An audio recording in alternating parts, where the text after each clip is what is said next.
रुको, कौन हो तुम?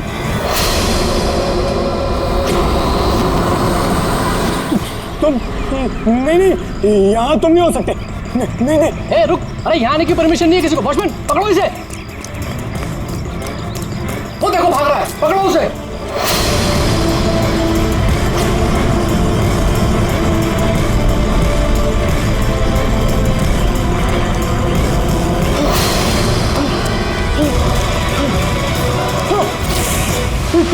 तुम यहाँ भी नहीं, तुम यहाँ नहीं हो सकते। नहीं।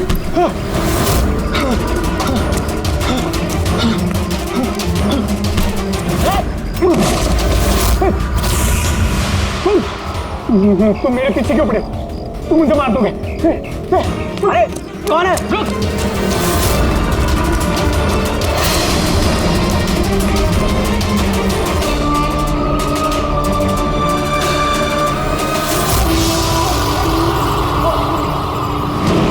परेश, तुम कहाँ हो? मैं तुम्हारी मदद करने आया हूँ। देखो, डरो नहीं, सामने आओ। मैं तुम्हें उससे बचा लूंगा। कुछ नहीं कर पाएगा वो तुम्हारा। सामने आओ परेश।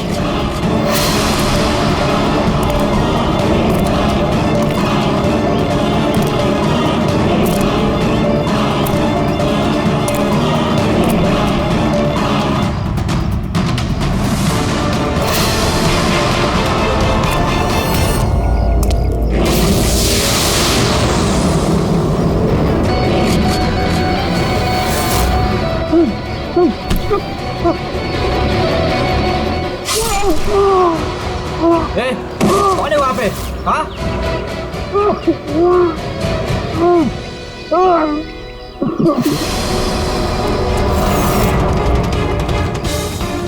अरे क्या हुआ ये सब? अरे किसने किया? बोलो, बताओ। ठीक तो हो तुम? अरे बताओ किसने किया ये सब? इंस्पेक्टर दा।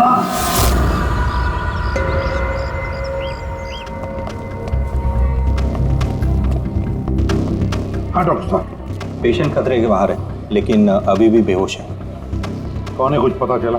हाँ, इसका नाम परेश है, लेकिन अभी तक बेहोश है। होश में आने के बाद आप लोग मिल सकते हैं। ठीक है डॉक्टर साहब, थैंक यू। वैसे आपने हमें क्यों बुलाया? इनके कारण। इनका कहना है कि हमला करने वाला आप ही की टीम का है। What? क्या बकवास कर रहे हैं आप? सीआईडी का काम होता है आम आदमी को मुजरिमों से बचाना, हमला करना नहीं, समझे आप? सब सच बकवास ही लगता है, लेकिन ये बकवास नहीं है, क्योंकि पीड़ित ने खुद मुझसे कहा है। क्या बताया उसने? किसने हमला किया उस पर, बताओ। दया। What? क्या बोल क्या रहे हो? मैंने उसमें हमला किया? हाँ, उसने मुझसे यही कहा है कि आपने ही उस पर हमला किया है और आप उसे जान से मारना चाहते हो। क्या? मैं उसकी जान लेना चाहता हूँ? हाँ सर, मुझे लगता है कि आपको दया को अरेस्ट कर लेना चाहिए। हमें हमारा काम बताने की जरूरत नहीं है, समझा? मुझे पता था कि आप अपने कलीग का ही साथ देंगे। देखा, चोर चोर मौसेरे भाई। ज्यादा जज मत बन, समझा? और तुम्हारी सर्टिफिकेट की जरूरत नहीं है हमें। परेश को कैसे जानते हो तुम? मैं उसे नहीं जानता सर। तो फिर? सर, ये हमारी कंस्ट्रक्शन साइट पर हमें मिला था। हमें देखकर ऐसे बिहेव कर रहा था कि जैसे इसने कोई भूत देख लिया हो, और फिर एकदम से अंदर भाग गया। और थोड़ी देर बाद इसकी चीख हमें सुनाई दी। जब हम वहां पहुंचे तो वो बुरी तरह जख्मी हालत में पड़ा था, और उसने उसी हालत में हमें बताया कि उस पर हमला दया ने किया है। मैं एक समय पे दो जगह पे नहीं हो सकता। मैं सुबह से ब्यूरो में था। तसल्ली के लिए तुम वो सीसीटीवी फुटेज देख सकते हो, समझे? लेकिन फिर उसने आपका नाम क्यों लिया? एक काम कीजिए, अब जाइए यहाँ से, जाइए। बहुत बोल दिया। Thank you very much doctor साहब। समझ में नहीं आ रहा था, जब तुम ब्यूरो में ही थे तो फिर परेश ने ऐसे क्यों कहा कि दया ने उस पर हमला किया?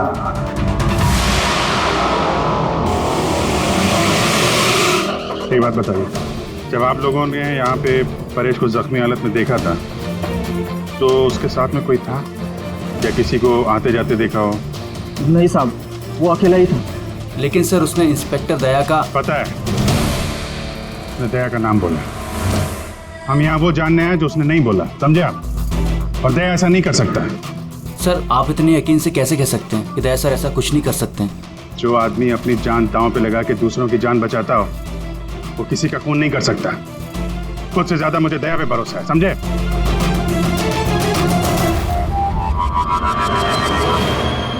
आसपास चेक करते हैं, शायद कोई सबूत मिल जाए।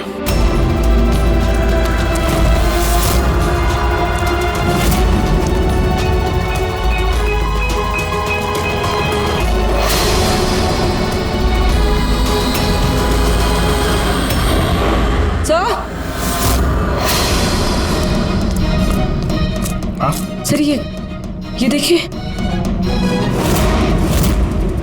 ओह नो, है कौन ये? जिंदा है। हेलो एम्बुलेंस, ये मालमणी के पास अंडर कंस्ट्रक्शन बिल्डिंग है, वहां पे भेजो जल्दी। तुम लोग जानते हो इसे? ये तो सुबह सर है, ये 2-3 बार पहले फ्लैट देखने आ चुके हैं। लेकिन सर इसे हुआ क्या है? शायद ऊपर से गिरा है।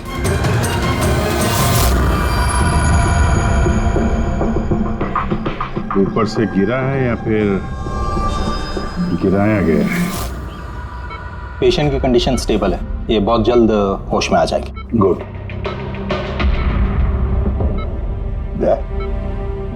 क्या हो गया? इसे तुम ऐसे क्यों देख रहे हो? जानते हो इसे? साहब, अभिजीत तुम यहाँ क्या कर रहे हो? जिस अंडर कंस्ट्रक्शन बिल्डिंग में इस परेश पे हमला हुआ है वहां पे हमें एक और आदमी जख्मी हालत में मिला। और एक आदमी? कौन है वो?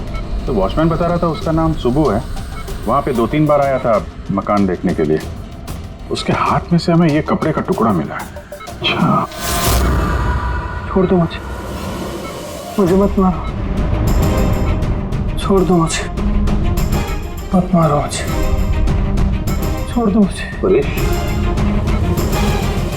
परेश, मैं इसे भी प्रद्युमन सीआईडी से, घबराओ मत, तुम्हें कोई कुछ नहीं करेगा, हम तुम्हारे साथ हैं। दया, दया छोड़ दो मुझे, दया छोड़ दो मुझे, मुझे मत मारो दया। परेश दया तुम्हारे सामने खड़ा है, मैं इसे भी प्रद्युमन हूँ। दया, दया छोड़ दो मुझे, छोड़ दो मुझे। परेश, दया, दया तुम जाओ, दया तुम क्या चाहते हो मुझसे? दया छोड़ दो मुझे। परेश क्या बात कर रहे हो? दया, दया छोड़ दो मुझे, मुझे मत मारो दया। परेश मैं दया नहीं, मैं अभिजीत हूँ। दया, दया जाओ यहाँ से, जाओ, जाओ। अरे दया इधर है।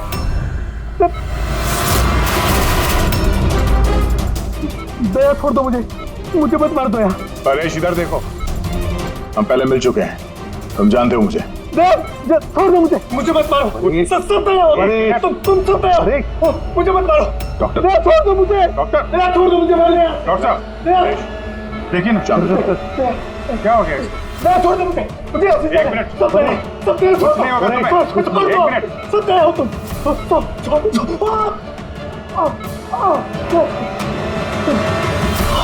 दया हो तुम सब दया हो, तुम सब दया हो।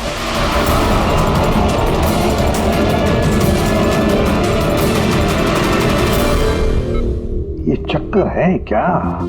और हर किसी के चेहरे में उसे मेरा चेहरा नजर आता है। हाँ वही तो, इसलिए जब उसने उस आर्किटेक्ट को, उसके असिस्टेंट को, उस वॉचमैन को देखा तो ऐसे बर्ताव करने लगा जैसे उसने भूत देखा है। और उसके दिमाग का भूत दया तुम हो, तुम।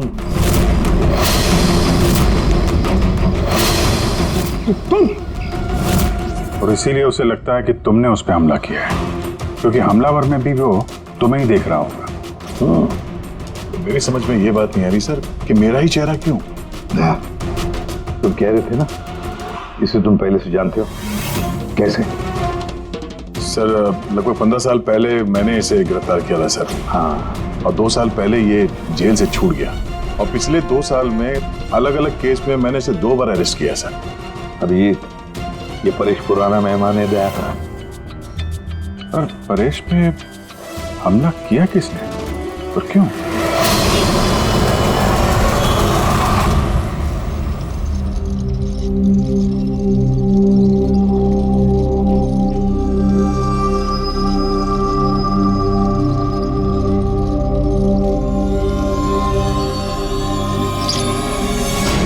अरे मैडम जरा ध्यान से।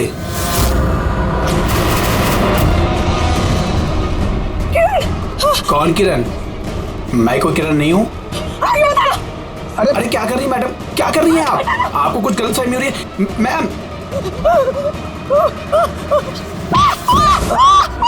अरे मैडम, आप ठीक तो हो ना? कौन किरण?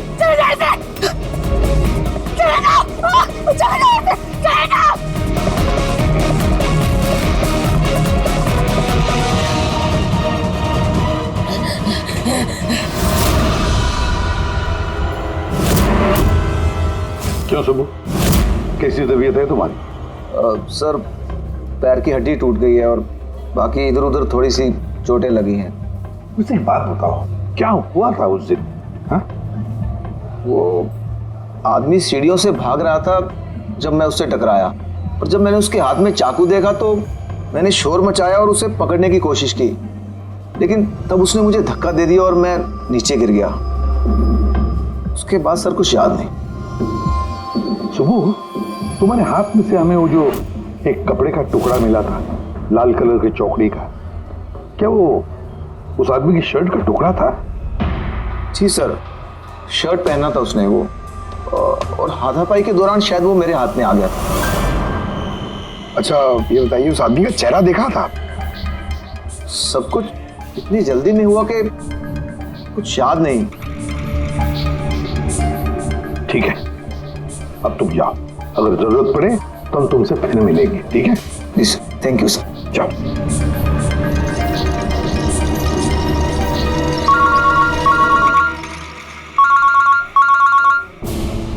आदया, क्या? कहां पर? अच्छा ठीक है, मैं अभिजीत और पूर्वी को भेजता हूं उधर। हाँ हाँ, अभी अभी। यस।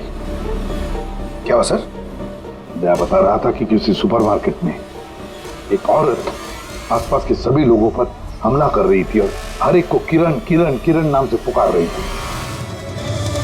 देखिए मैडम, हम लोग सीआईडी से हैं, आपकी मदद करने के लिए आए हैं, ठीक है? ये चाकू हमें दीजिए। तुम्हें किरण हो? देखिए मैडम, मैं किरण नहीं हूँ, मैं इंस्पेक्टर अभिजीत हूँ। मैं तुम्हें भी जान से मार दूंगी। मैं नहीं छोड़ूंगी। आप प्लीज नहीं छोड़ूंगी। चाकू रखिए। तुम भी किरण हो, मैं बोल। क्या हुआ? सॉरी। Oh no. अरे क्या हो गया? ये औरत गिर कैसे गई? क्या हुआ? हटिए, आजा। एक्सक्यूज मी, हटिए, पीछे हटिए। एक मिनट पीछे आइए। हुआ क्या है इसको? मैडम सुनिए। क्या हुआ इसे? मैडम, सर ये तो मर चुकी है। क्या? इसके शरीर में टेट्राकोटॉक्सिन या ब्यूरारे नाम का जहर इंजेक्ट किया गया था, जिसकी एक बूंद भी जानलेवा हो सकती है। मगर ये जहर तो हमारे देश में आसानी से नहीं मिलता ना। सिर्फ उसे ही मिलता है जो बड़ा रिसर्च कर रहा हो। तो भगदड़ में किसी ने वो पॉइजन इसे इंजेक्ट कर दिया। मगर एक काम करो, इस हादसे के वक्त का जो सीसीटीवी फुटेज है ना, वो अच्छी तरह से चेक करो। खूनी की तस्वीर उसी में मिलेगी। सर। और सर, इस परेश का क्या? इसे हर जगह मैं ही क्यों दिखता हूँ? सालू के साहब, मुझे तो ये केमिकल की बहुत बड़ी गड़बड़ लग रही है। ठीक कह रहे फ्रेडी, बस ये वाकई किसी खास केमिकल की वजह से, क्योंकि मुझे इसके और परेश के दिमाग में एक अलग किस्म का केमिकल मिला है। तुम्हारे कहने का मतलब है कि इसी केमिकल की वजह से इन दोनों का बर्ताव एक जैसा और एक ही चेहरा इन दोनों को दिखता है। हाँ बस, और मैं इस केमिकल को और डिटेल में समझने की कोशिश कर रहा हूँ। मतलब जब तक इस परेश के दिमाग पर इस केमिकल का असर रहेगा, हमें कोई जवाब नहीं मिलेंगे। और अभिजीत, ये कपड़े का टुकड़ा जो आपने हमें दिया था, इसमें से भी हमें कुछ मिला है। कमाल है तारिका जी, आज तो फोरेंसिक में एक के बाद एक सबूतों का खजाना हाथ लग गया है। क्या मिला क्या आपको? ये कॉटन का कपड़ा है और इसके रेशों में आटे के कुछ ट्रेसेस मिले। आटा? सिर्फ आटा? सिर्फ आटा। हाँ वाकई खजाना तो हाथ लगा है। आटा। सर ये फोटोग्राफ है सर। ये जितने भी लोग हैं इनमें से किसी ने उन्हें पॉइजन का इंजेक्शन दिया सर। अब और एक काम करो, ये जितने सारे लोग हैं ना, इन सब की मूवमेंट ट्रैक करो। शॉपिंग मॉल में खून होने से पहले ये लोग कहाँ थे, कहाँ से आए, क्या क्या कर रहे थे, और खून होने के बाद में देखो ये लोग कहाँ कहाँ गए। ओके?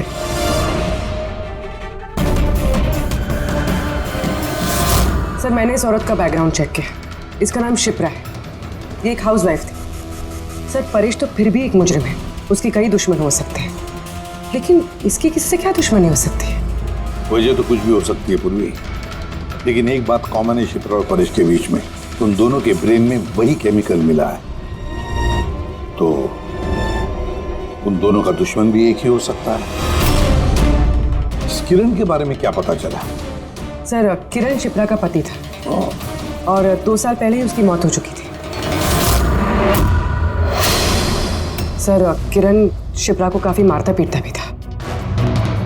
कोई ना कोई बात तो है इस परेश और शिप्रा के बीच में, कोई कॉमन बात, जिसकी वजह से ये दोनों भी उस खूनी के निशाने पर आ गए। क्या हो सकती है वो कॉमन बात? क्या हो सकती है? सर, मैं परेश के पड़ोस में पिछले 5 साल से रहता हूँ, पर अजीब बात है सर, ना मैंने उसे कभी देखा, ना कभी मुलाकात हुई। और कोई नहीं है परिवार में उसके? सर, उसके पिताजी थे, जिनकी मौत तब हो गई थी जब वो जेल में था, और कोई नहीं है। सर, शिप्रा का हस्बैंड बहुत स्ट्रिक्ट था। वो उससे मिलना तो दूर, किसी से बात तक करने अलाउ नहीं करता था। इनफैक्ट वो तो उसको मारता पीटता भी था। सर, उसके हस्बैंड के डेथ के बाद ना मैंने बहुत कोशिश की कि मैं उससे बात करूं, उससे पूछूं, लेकिन उसने इंटरेस्ट नहीं रखा। अच्छा, उसका कोई करीबी दोस्त, कोई रिश्तेदार नहीं था क्या? सर, मुझे नहीं लगता कि होगा। अच्छा।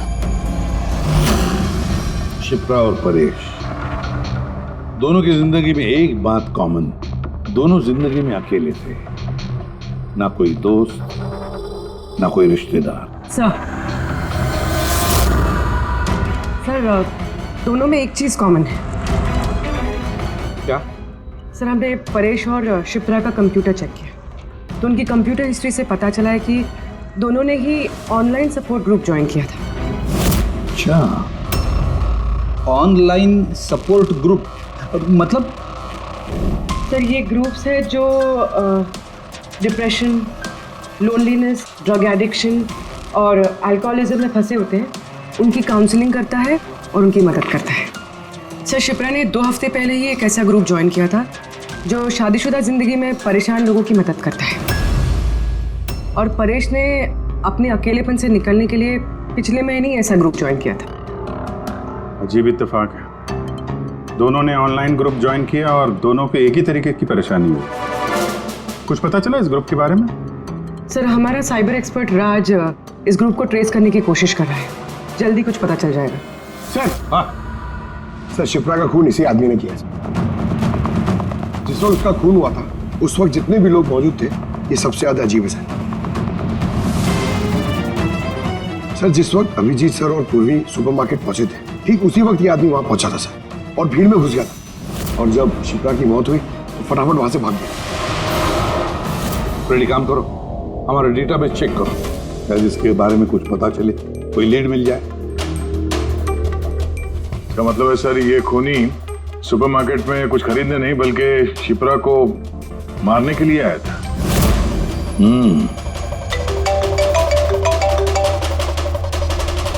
हाँ राज, ओके, ठीक है, तो तुम मुझे एड्रेस SMS कर दो। Thank you. Sir, cyber expert Raj का फोन था, उसका कहना है कि ये दोनों ग्रुप्स एक ही IP एड्रेस से बनाए गए हैं। एक ही कंप्यूटर से? हाँ सर। IP का एड्रेस मिला है? हाँ सर, अंधेरी में एक प्रिंटिंग शॉप है, ये दोनों ग्रुप्स वहीं से बनाए गए हैं।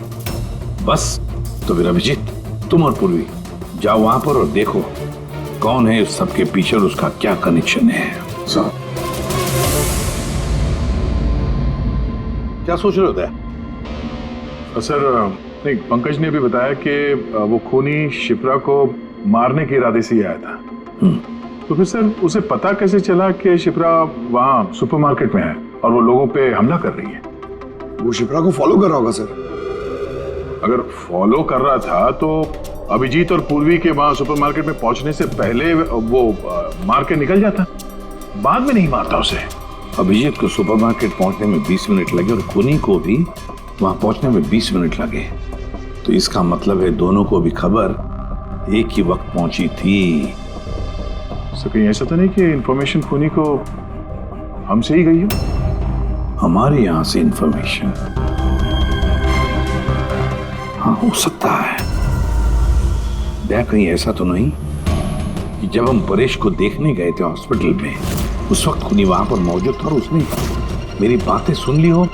खूनी हॉस्पिटल में कर क्या रहा था? क्या परेश खूनी के हाथों पहले तो बच गया था।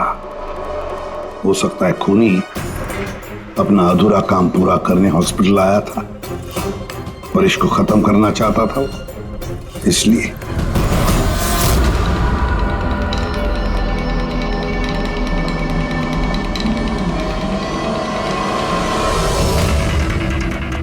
डॉक्टर साहब, क्या आपने इस आदमी को देखा है?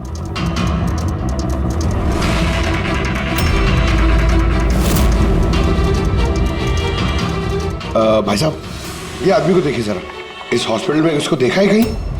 हाँ हाँ, इसको तो मैंने देखा है। कहाँ देखा है? वहाँ वेटिंग रूम में।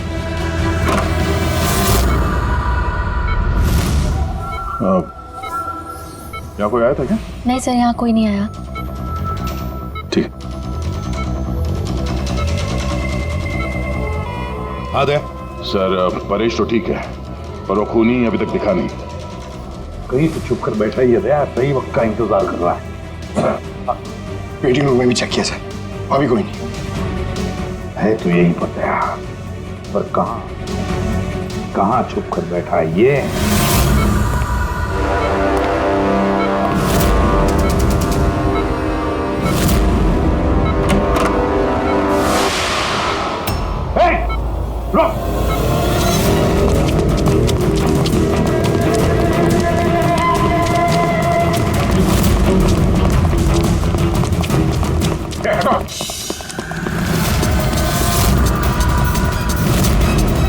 कहाँ भागोगे? रुक!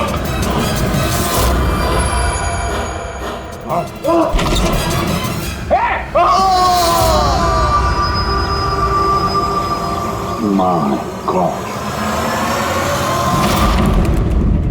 हाँ भाई, क्या मिला? सर, ये दोनों साइड डिलीट किए जा चुके हैं, अब वो ऑपरेशनल नहीं है। मतलब अपराधी ने सबूत मिटा दिया? जी सर, पर सर कुछ इंटरेस्टिंग चीजें मेरे हाथ लगी है। क्या? ये देखिए सर, इसी आईपी एड्रेस से, इसी कंप्यूटर से उस तरीके के 6 और ऑनलाइन सपोर्ट ग्रुप बनाए गए हैं। तो लोगों को फंसाने के लिए ऐसे कई ग्रुप बनाए गए हैं? बिल्कुल सर। सर, बाकी ग्रुप डिटेल में चेक कर लेता हूँ। मतलब सर, परेश और शिप्रा के अलावा और भी कई लोग हैं जिन्हें इन लोगों ने फंसाया है। मगर सर, मकसद क्या हो सकता है इस तरह से साइट बना के लोगों को टारगेट करने का? वही केमिकल से रिलेटेड कुछ होगा। ये कुछ मिला रजिस्टर में? हाँ सर। सर, पिछले 3 महीनों में 85 लोगों ने कंप्यूटर यूज़ किया। सबकी डिटेल्स चेक करनी पड़ेगी। ठीक है सर। ये देखिए, 6 में से 5 ग्रुप डिलीट किए जा चुके हैं, लेकिन अभी भी एक सपोर्ट ग्रुप एक्टिव है और अभी भी उसे कोई ऑपरेट कर रहा है। Enhancing the life of lonely people. मतलब साफ है, ग्रुप बनाया जाता है, तना लोगों को फंसाया जाता है और बाद में ग्रुप डिलीट।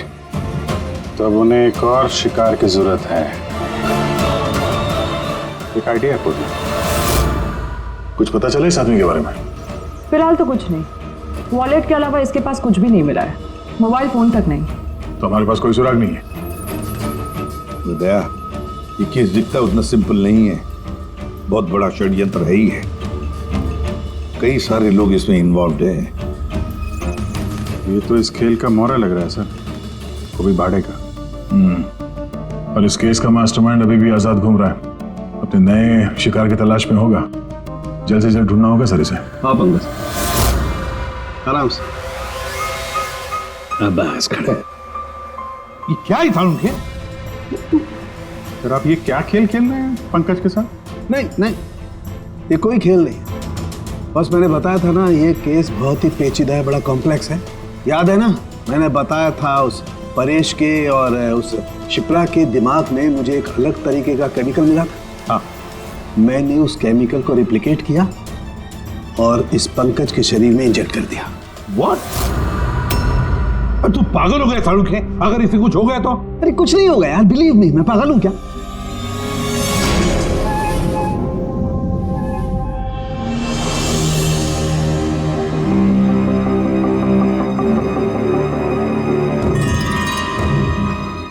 पंकज, अब आंखें खोलो, देखो तुम्हारे सामने कौन खड़ा है। तो फ्रेडी सर है। ग्रेट, ये फ्रेडी सर है ना? अब इस तरफ देखो पंकज, यहां कौन खड़ा है?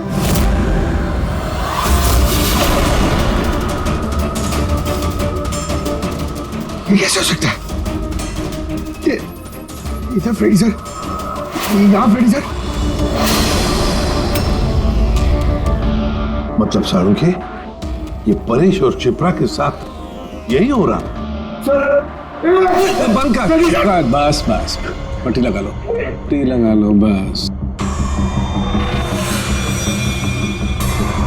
ये देखा बस, इसे फ्रेगोली सिंड्रोम कहते हैं। इस सिंड्रोम में इंसान को एक ही चेहरा हर चेहरे में दिखाई देता है। उस इंसान का चेहरा जिसे या तो वो सबसे ज्यादा नफरत करता है या जिससे सबसे ज्यादा डरता है।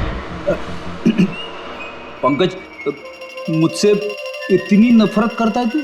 अरे सर, आपसे नफरत थोड़ी करता हूँ सर, आपसे तो मैं डरता हूँ।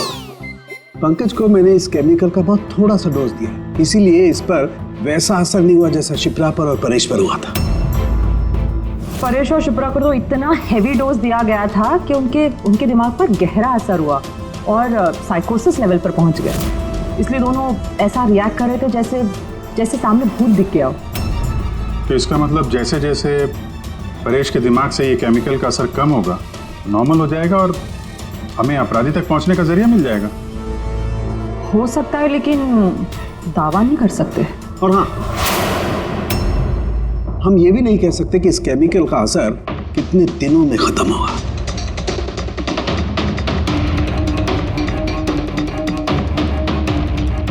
अगर हम परेश के ठीक होने का इंतजार करेंगे तो बहुत देर हो जाएगी। हमें कोई और तरीका ढूंढना होगा, कोई और तरीका। हाँ पूर्वी? सर, मैंने वो ऑनलाइन ग्रुप पे रजिस्टर कर लिया और डिटेल्स भी एकदम परेश और शिप्रा की तरह थी। नो फ्रेंड्स, नो फैमिली, एकदम अकेले। उन लोगों को ऐसे लोगों की तलाश है। ये तुम्हारा ट्रैकर, इससे पता चलता रहेगा तुम्हारे मूवमेंट के बारे में। और ये तुम्हारा कैमरा। हमारे पास सिर्फ ये वॉलेट है सर, उस आदमी की पहचान और असलियत जानने के लिए, और एक कुछ चीजें मिली है साथ में। पेट्रोल पंप का बिल, ये होटल का मैच बॉक्स, खरीदा हुआ मैच बॉक्स, तो ये नंबर किसका है? ये सेलफोन लगता है किसी? सर हम इस पेट्रोल पंप पे गए थे, वहां से पता चला सर ये आदमी महीने में 2-3 बार वहां पे आता है और सीसीटीवी फुटेज में हमने देखा कि वो अपने बाइक पे हर बार अलग अलग नंबर प्लेट लगा के आता है। हाँ, और पेमेंट कैश में करता है। और सर ये मैच बॉक्स जिस होटल का है वहाँ पे भी हमने पूछताछ की। वो आदमी महीने में 5-6 दफ़ा खाना खाने आता है और पेमेंट भी कैश से करता है। सर ये नंबर के बारे में आप पूछ रहे थे सर, ये बार में एक लड़की है जो काम करती है उसका है। वो कह रही थी कि उस आदमी का नाम अशोक है और 1-2 बार उनसे बात हुई है, फिर वो गायब हो गया सर। मतलब हमारे पास इस अशोक के बारे में सिर्फ इतनी इंफॉर्मेशन है। एक काम करते हैं, ये सारी जो लोकेशंस है ना, पेट्रोल पंप, बार और ये होटल, देखते हैं कहाँ पर है। जरा मैप दिखाओ।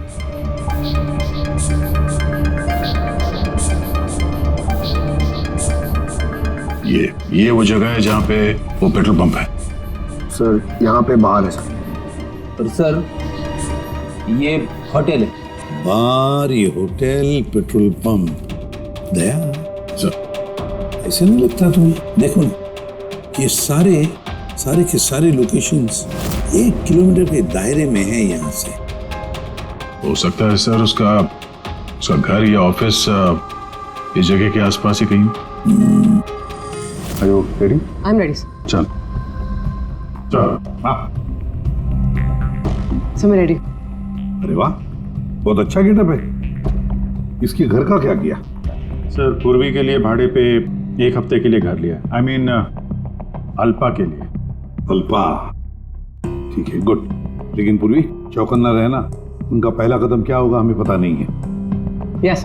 Good luck. Thank you sir. अब एक काम करते हैं, इस 1 किलोमीटर के दायरे में इस अशोक का फोटोग्राफ दिखाते हैं, सबको दिखाते हैं। शायद कोई निकले जो इसको जानता हो।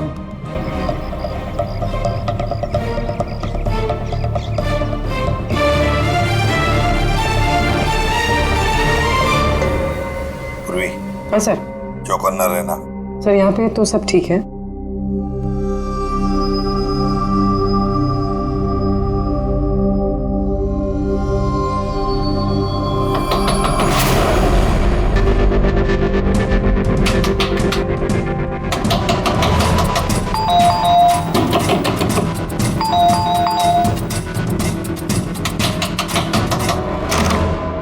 जी कहिए। वो मेरे पीछे ना कुछ गुंडे पड़े, मैं अंदर आ सकती हूँ प्लीज? 1 मिनट।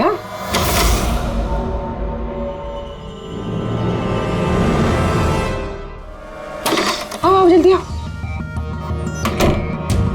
क्या क्या क्या हुआ क्या तुम्हें? अरे ये तो आदित्य है, शिप्रा की पड़ोसी। वो एक्चुअली मेरे पीछे कुछ गुंडे पड़ गए थे, मुझे समझ नहीं आ रहा था, इसलिए मैं आपके घर आ गई। कोई बात नहीं। Thank you miss. अल्पा। और तुम? अदिति। बैठो। अब प्लीज मुझे 1 गिलास पानी देंगे प्लीज? अभी लाती हूँ।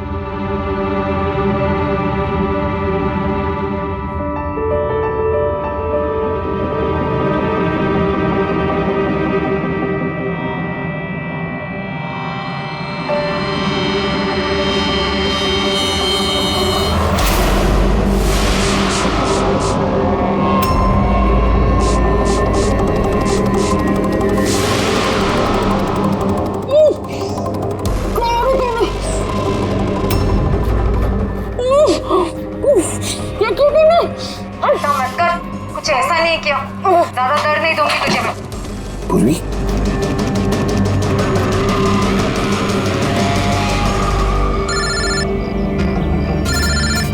हाँ सर। क्या शिप्रा की पड़ोसन अदिति?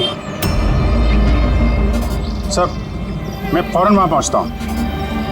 नहीं सर, अब अशोक का भी पता नहीं चला। ये सर। सब कुछ प्लान के मुताबिक तो चल रहा है। अब देखते ही आदित्य पूर्वी को कहां लेकर जा रही है। अरे ये क्या, ट्रैकर एक ही जगह पे मूव ही नहीं हो रहा। कहीं ऐसा तो नहीं तुम लोगों को ट्रैकर के बारे में पता चला हो, निकाल कर फेंक दिया हो? माय गॉड, अब तक पहुंचेंगे कैसे इन सब तक?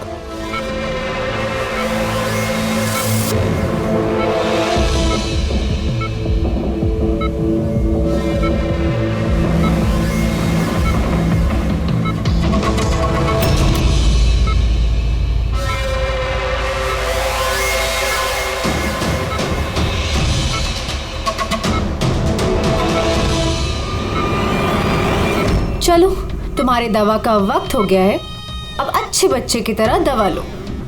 और तुम बिल्कुल भी टेंशन मत लेना, तुम्हें ज्यादा दर्द नहीं दूंगी। कौन हो तुम? छोड़ो मुझे, छोड़ो मुझे। चिंता मत करो, मैं तुम्हें दर्द नहीं दूंगी। छोड़ो मुझे।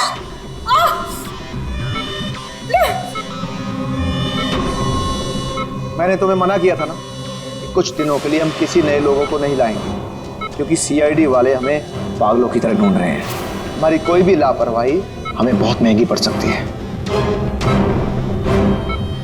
सर अदिति का घर बंद था, दरवाजा तोड़ के हम लोग अंदर भी घुसे पर कुछ हाथ नहीं लगा सर। इस अशोक का भी कुछ पता नहीं चल रहा है। सर ऐसा लग रहा है हमारे लिए सारे रास्ते बंद हो गए।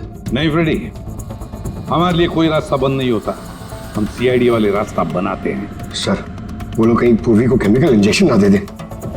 नहीं, कुछ नहीं करेंगे वो लोग, पूरी को कुछ नहीं होगा। कोई तो बात हम मिस कर रहे हैं, कोई तो बात है जो हमसे छूट रही है, पर क्या क्या हो सकती है वो बात? सर वो कपड़े का टुकड़ा जो हमें सुबह के हाथ में मिला था, उसके रेशे में आटा मिला था हमें। हाँ सर, आटा। जब मैं अशोक के बारे में रोड पे लोगों से पूछ रहा था, हाँ, तो वहां पे मैंने एक आटा की चक्की देखी थी और उसके पीछे एक पुरानी बिल्डिंग भी है। तो फिर जरूर वो आदमी जिसने परेश पर हमला किया उस आटे की चक्की के आसपास ही रहता होगा, इसीलिए तो उसकी शर्ट पर आटा आ गया। तो ये भी तो हो सकता है कि परेश पे हमला करने वाला अशोक ही हो। सर वो कपड़े का टुकड़ा भी अशोक का ही हो सकता है। ये भी हो सकता है कि परेश पे हमला करने वाला और ये अशोक दोनों एक गैंग के लिए काम करते हो और वो गैंग आटे के चक्की के आसपास होगा। सबके सब आटे के चक्की के आसपास ही हो गया अभिजीत, और पूर्वी को भी उस चक्की के आसपास ही रखा होगा।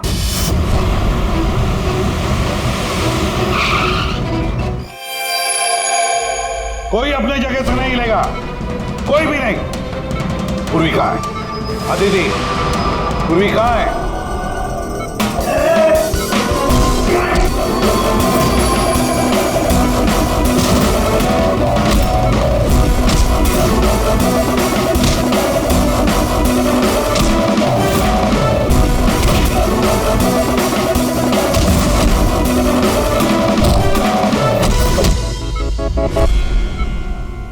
सब नर्सेज और डॉक्टर इस तरफ आ जाओ। चले, चलो तुम भी जल्दी।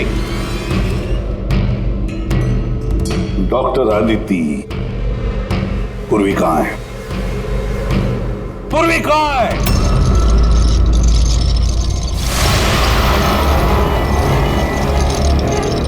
हमारी पूर्वी मेरे पास है एसीपी। सुब्बू तुम? हाँ, मैं। जिसे तुम लोग यहां वहां खोज रहे थे ना, वो तुम लोगों के साथ ही था। मुझे देखकर अफसोस तो हो ही रहा होगा ना। मुझे पता था सीआईडी कोई भी काम अधूरा नहीं छोड़ेगी, इसलिए मैं अपना हर कदम फूंक फूंक कर रख रहा था। लेकिन इस अदिति की बेवकूफी की वजह से सब गड़बड़ हो गया और मुझे फंसाने के लिए तुमने अपने इस ऑफिसर को मेरे पास भेज दिया। लेकिन अब ये मेरे जाल में फंस चुकी है और मुझे यही यहां से बाहर निकालेगी। तुम्हें क्या लगता है पूर्वी की आड़ लेकर तुम हमसे बच जाओगे? नहीं, लगता नहीं है, ऐसा ही होगा।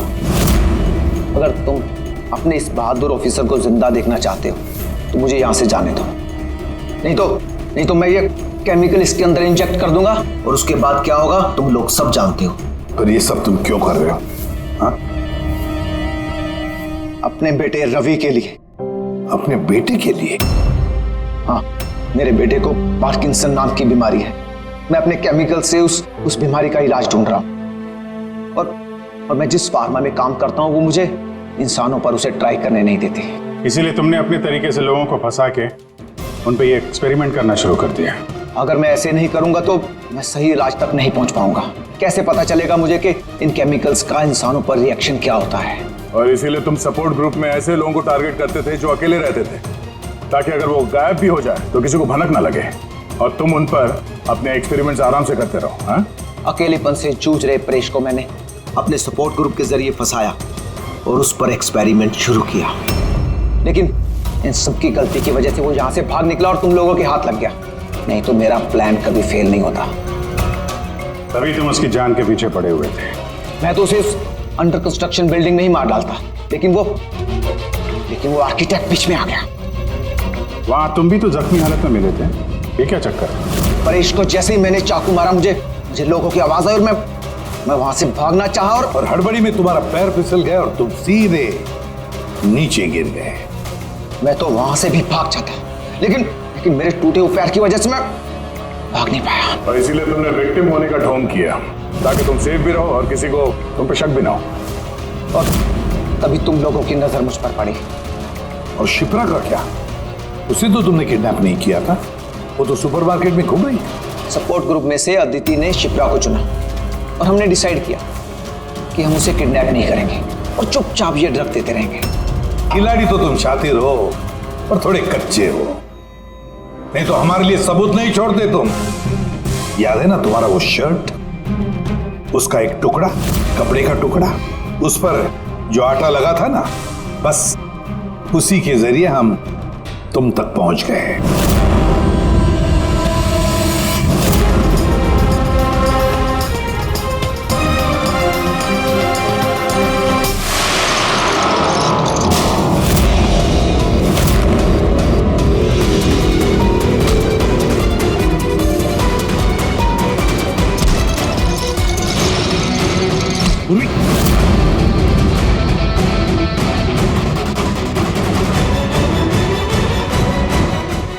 देखो, हाँ? क्या किया तुमने सुब्बू? कभी सोचा है? हाँ? अपने बेटे को बचाने के लिए तुमने न जाने कितने लोगों की जान दांव पर लगा दी, पर यह नहीं सोचा ना कि सही क्या है, गलत क्या है। तुम्हारे बेटे को तो हम अच्छी से अच्छी ट्रीटमेंट दिलवाएंगे, मगर तुम्हें जेल की सलाखों के पीछे बिठा देंगे। शायद फांसी का ऑर्डर भी आ जाएगा तब तक।